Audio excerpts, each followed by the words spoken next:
నేటి మనుగడ కోటి అలలుగా పొంగు వరదల వేగాన పడిలేచు అలలకు తీపి కలలకు లేని అలసట నీకేలా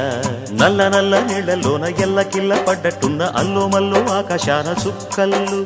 అమ్మాయంటి జాబిల్లమ్మ అబ్బాయంటి సూర్యుడమ్మ ఇంటి దీపాలవ్వాలంట దిక్కుళ్ళు ఎవరికి వారే యమునకు నీరే రేవు నీరు నావదంట నావతోడు రేవుదంట పంచుకుంటే గోరువంక వాలగానే గోపురానికి స్వరాల గణగణ గంటలే మోగనేలా గోపబాలుడొచ్చినాక గోకులానికి పెదాల కిలకిల పువ్వులే పుట్టలే